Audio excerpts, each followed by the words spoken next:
नमस्कार साथियों, मेरा नाम विवेक व्यास है। मैं वर्तमान में स्वामी केशवानंद राजस्थान कृषि विश्वविद्यालय बीकानेर में सहायक आचार्य पद पर कार्यरत हूँ। जैसा कि आज 11 दिवसीय पुनश्चर्या पाठ्यक्रम जो कि बनारस हिंदू विश्वविद्यालय में आयोजित किया जा रहा है, इसमें आज संस्कृत साहित्य एवं प्रबंधन विषय पर अपना आख्यान दिया था। मैं इसी आख्यान का एक ऑडियो वीडियो लेक्चर आपके साथ साझा करना चाहता हूँ। इस लेक्चर में इस आख्यान में मैंने आपके साथ साझा किया था कि साहित्य की भाषा है साहित्यस्य भावे इति साहित्यम, यानी जैसा भाव होता है उसी तरह का साहित्य होता है। यानी शब्द, अर्थ, विचार और भाव जिसमें एक साथ हों और मानव हित का संपादन करे, वही साहित्य है। साहित्य को समझने की दृष्टि से इसे 3 कालखंडों में अध्ययन किया: वैदिक साहित्य, लौकिक साहित्य और आधुनिक साहित्य। वैदिक साहित्य या इसे पारलौकिक साहित्य भी कहते हैं, जिसमें 5 प्रकार के साहित्य हैं। वेद, जिसमें 4 वेद हैं क्रमशः ऋग्वेद, यजुर्वेद, सामवेद और अथर्ववेद। ऋग्वेद में देवताओं के मंत्र हैं, यजुर्वेद में यज्ञ की विधियां हैं, सामवेद में वैदिक मंत्रों के गान हैं तथा अथर्ववेद में तंत्र मंत्र तथा रोग निवारण संबंधित मंत्र हैं। वेदांग, जिसमें शिक्षा, कल्प, निरुक्त, ज्योतिष, छंद तथा व्याकरण नामक 6 वेदांग। ब्राह्मण, ये वैदिक मंत्रों की व्याख्याएं हैं। कुल 14 ब्राह्मण हैं, जिनमें क्रमशः ऋग्वेद में 2, यजुर्वेद में 2, सामवेद में 1 तथा अथर्ववेद में 9 ब्राह्मण हैं। आरण्यक, ये वेदों की मीमांसा तथा स्पष्टीकरण है। ऋग्वेद, यजुर्वेद, सामवेद और अथर्ववेद से संबंधित क्रमशः 2, 3, 3 एवं 0 कुल मिलाकर 9 आरण्यक हैं। 8 आरण्यक हैं। उपनिषद, कुल 14 उपनिषदों में ऋग्वेद, यजुर्वेद, सामवेद और अथर्ववेद से क्रमशः 2, 6, 2 और 3 उपनिषद हैं। इसी क्रम में जब हम लौकिक साहित्य की बात करते हैं, जो कि 1200 ईसा पूर्व से 1500 ईस्वी तक है, इसमें रामायण, महाभारत, 18 स्मृति साहित्य, कौटिल्य का अर्थशास्त्र, मनुस्मृति, याज्ञवल्क्य के स्मृति, जिसपे हम आज और चर्चा भी करेंगे। लौकिक साहित्य में जो प्रमुख कवि हैं उनमें कालिदास, भारवी, भृतहरि जिन्होंने नीति शतक की रचना करी, श्रीहर्ष, भवभूति जिन्होंने उत्तर रामचरित्र लिखा, भार्गव, भास जिन्होंने कर्ण भारम लिखा, भरत मुनि जिन्होंने नाट्य शास्त्र लिखा, जिसे 5वां वेद भी कहा जाता है, मम्मट जिन्होंने काव्य प्रकाश की रचना करी, आनंदवर्धन आचार्य जिन्होंने ध्वन्यलोक लिखा और बाण भट्ट जिन्होंने कादम्बरी की रचना करी। ये लौकिक साहित्य में प्रमुख कवियों में गिने जाते हैं। आधुनिक साहित्य जो वर्ष 1900 से वर्तमान तक माना जाता है, जिनमें मथुरानाथ शास्त्री, विश्वेश्वर नाथ रेऊ, मधुसूदन ओझा, गिरिधर शर्मा, इसी तरह पंडित श्री राम दवे, पंडित नवल किशोर कांकर, हरि शास्त्री दादीच और अंबिका दत्त व्यास जी का नाम बड़े सम्मान से लिया जाता है। दर्शन, दर्शन शब्द संस्कृत के दृश्य धातु से बना है, जिसका अर्थ है देखना। इसलिए दर्शन का अर्थ हुआ जिसके द्वारा देखा जाए। क्या देखा जाए? जीवन की जटिलताओं से परे देखने की दृष्टि। ध्यान रहे, यहाँ देखने का मतलब देखना नहीं, अपितु तार्किक और अंतर्दृष्टि से देखना है। व्यापक अर्थ में दृश्यते यथार्थ तत्वमनेन, यानी तत्व की अनुभूति ही दर्शन है। 6 दर्शनों को प्रमुख माना गया, जिसमें न्याय दर्शन, वैशेषिक दर्शन, योग दर्शन, मीमांसा दर्शन, सांख्य दर्शन और वेदांत दर्शन है। इनके अलावा जैन दर्शन, चार्वाक दर्शन और बौद्ध दर्शन भी प्रमुख है। भारतीय दर्शन शास्त्र का मुख्य लक्ष्य वही है जो मनुष्य के जीवन का है। मनुष्य जीवन में दुख के अनुभव के साथ दुख निवृत्ति के जो अंशों का अनुभव हमें होता है, वह हमें दर्शन की प्राप्ति करवाता है। मानव के व्यवहारिक और सैद्धांतिक पक्ष को दर्शन प्रस्तुत करता है। भारतीय दर्शन 6 प्रकार के माने हैं, जैसा हमने बात करी।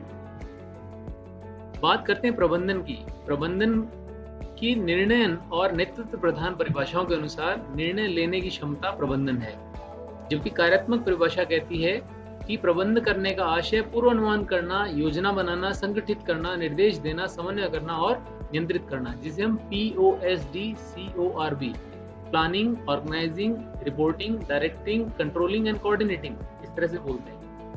डेविस के अनुसार प्रबंधन सर्वत्र कार्यकारी नेतृत्व का कार्य है। यह संगठन के उद्देश्य की पूर्ति के लिए इनकी क्रियाओं के नियोजन, संगठन, नियंत्रण का काम करता है। यहाँ यह जानना बहुत इंपॉर्टेंट है कि प्रबंधन की ज्ञान क्षेत्र में परिभाषा है प्रबंधन व्यवस्थित ज्ञान का वह समूह जो व्यावसायिक पेशे के संदर्भ में प्रमाणन योग्य कुछ सामान्य सिद्धांतों पर आधारित हो। प्रबंधन के कार्यों में 4 प्रमुख कार्य गिने जाते हैं, जिसे प्रोडक्शन, फाइनेंस, मार्केटिंग और एचआर यानी उत्पादन, वित्त, विपणन और मानव संसाधन कहा जाता है। यहाँ एक बहुत महत्वपूर्ण बात है, किसी भी संस्थान को यदि प्रबंधन में आगे बढ़ाना हो या संस्थान को आगे बढ़ाना हो और उसे 1 वर्ष के लिए बढ़ाना हो तो उसमें वित्त का संचार करें। किसी भी संस्थान को यदि 5 वर्ष के लिए आगे बढ़ाना है तो तकनीकी संचार करें। यदि इसे जीवन भर तक, वर्ष पर्यंत, आजीवन आगे बढ़ाते रहना है तो इसमें हमेशा मानव संसाधन पर निवेश करने की आवश्यकता है। तो इस परिप्रेक्ष्य के साथ मैं आपके साथ जो बात चर्चा करना चाह रहा हूँ, जब हम बात करते हैं मानव संसाधन की, तो मानव संसाधन में जो दुख हैं, जो कष्ट हैं, जो पीड़ाएं हैं, जो विचार में भेद हैं, उनमें यदि हम दर्शन की विचारधारा अपनाते हैं, उसके द्वारा यदि नियोक्ता और कार्मिकों के मध्य संबंध, कार्मिक के मध्य संबंध को सुधारा जा सके तो यह एक बहुत ही महत्वपूर्ण पहल हो सकती है। यहाँ पर ईश्वर कृष्ण विरचित सांख्यकारिता, जो गौड़पाद भाष्य भावार्थ बोधिका संहिता है, डॉक्टर विमला कर्नाटक द्वारा लिखी गई, उनको मैंने संदर्भ लिया है, जिसमें उन्होंने बताया है दर्शन किस तरह से है। दर्शन के 25 तत्वों के बारे में बताया है, जिसमें प्रकृति, महतत्व, अहंकार, तन्मात्राएं, ज्ञानेंद्री, कर्मेंद्री, महाभूत हैं। इसमें यह बताया गया है कि पुरुष की गणना है परंतु ईश्वर नहीं माना गया है।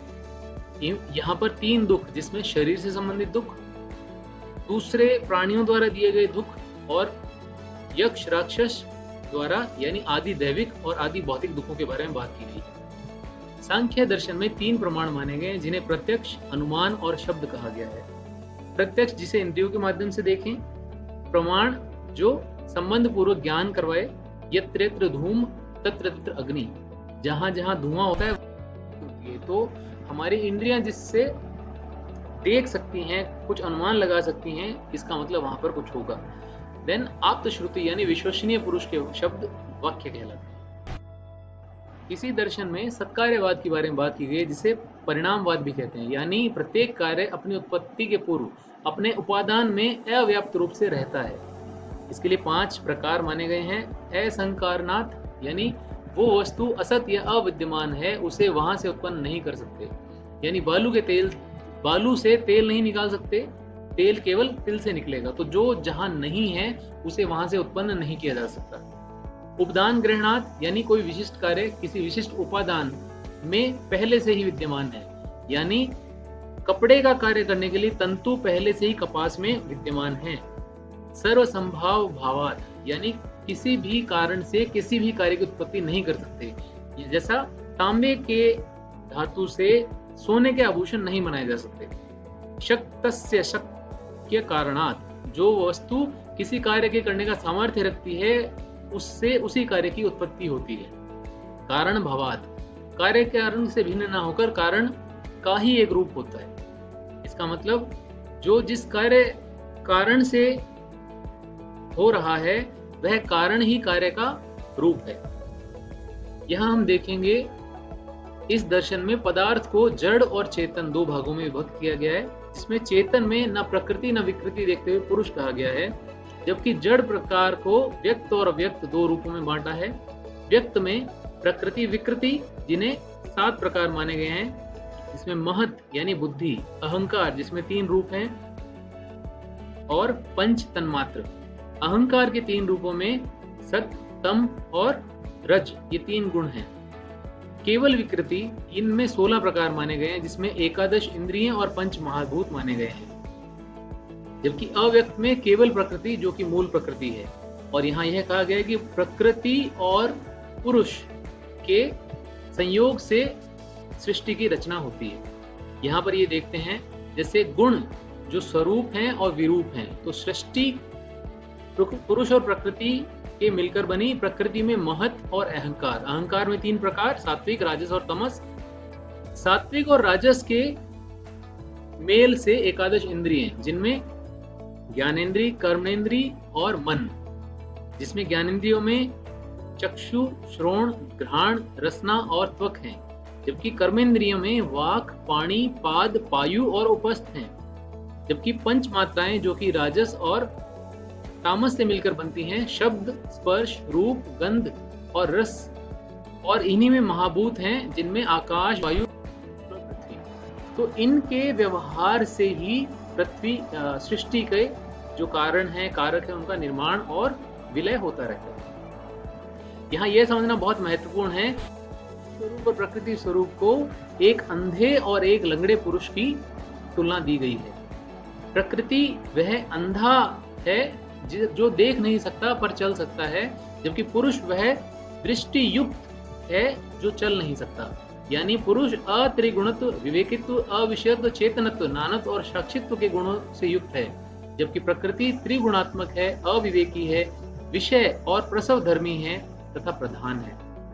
स्वरूप व्यक्त रूप में है तथा उनसे भिन्न यह अहेतुमत है। जन्म, मरण, इंद्रियों की अवस्था अलग अलग होने से पुरुष की बहुलता है, जबकि पुरुष निष्क्रिय लंगड़े के समान है। जबकि प्रकृति नित्य, व्यापक, निष्क्रिय, अनाश्रित और निरवयव है। यह सक्रिय गमन करता अंधे के समान है।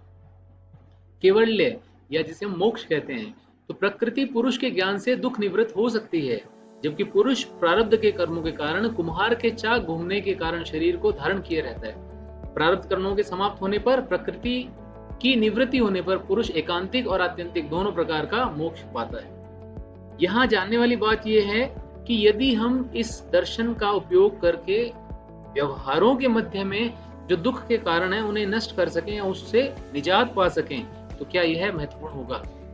दूसरा पार्ट है यज्ञवल्क्य स्मृति या स्मृति साहित्य, जिसमें यज्ञवल्क्य स्मृति में व्यवहार अध्याय के बारे में बात करेंगे।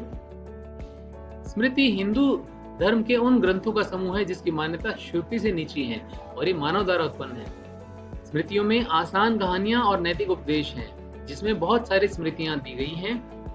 आचरण, व्यवहार और प्रायश्चित, ये यज्ञवल्क्य स्मृति के 3 अलग भाग हैं और यही पहली स्मृति है जिसमें महिलाओं के संपत्ति के अधिकार का प्रयोग किया गया है। व्यवहार अध्याय में 25 प्रकरण या चैप्टर्स हैं, तो आप यहाँ समझ सकते हैं कि शुरुआती जो प्रकरण हैं उनमें यह बताया गया है कि किस तरह का व्यवहार होना चाहिए, कौन व्यवहार के लायक है, कौन सा व्यवहार सही है, कौन सा गलत है।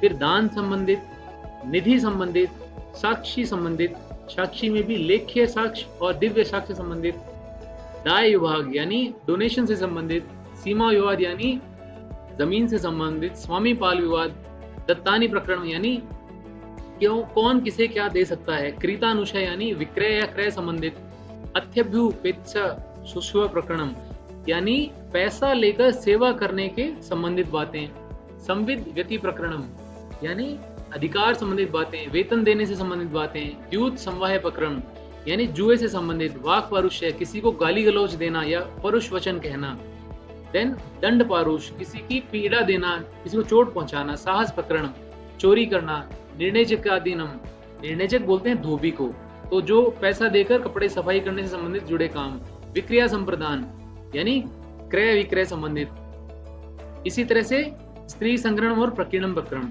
ऐसे सभी प्रकरणम के बारे में यहाँ बात बताई गई है। तो मूल विषय ये है कि प्रबंधन के जो कार्य हैं उनमें विपणन में यदि हम समझें तो आज निरंतर मूल्यों के हास से समस्याएं आ रही हैं। तो क्या हम प्राचीन जो विज्ञान है, विचार हैं, उनके सूत्रों से हमारे व्यवहार और विपणन में मूल्यों की उपादेयता बढ़ा सकते हैं?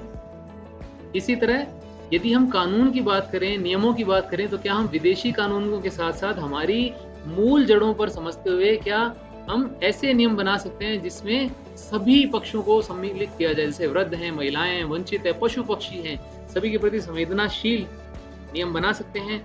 क्या मानव संसाधन के आधार पर यह कहा जा सकता है कि दर्शनों के दृष्टि को उपयोग करते हुए, दुख का निवारण करते हुए, सामाजिक समरसता, घर्षण को कम करते हुए पारस्परिक सौहार्द का वातावरण बनाएं? अगर हम ऐसा कर सकते हैं तो ये बहुत ही महत्वपूर्ण होगा। ये इस प्रेजेंटेशन को बनाने के लिए मेरे संदर्भ हैं जिसमें, और ये मेरा परिचय है। आप चाहें हम लोग संपर्क कर सकते हैं और आगे किसी भी तरह का अगर हम विषय विमर्श करके या संबंधित जो का ज्ञान है उससे जुड़ी आगे बातें करके आगे नया विज्ञान बना सकें, तो आपसे जुड़कर मुझे बहुत अच्छा लगेगा। धन्यवाद।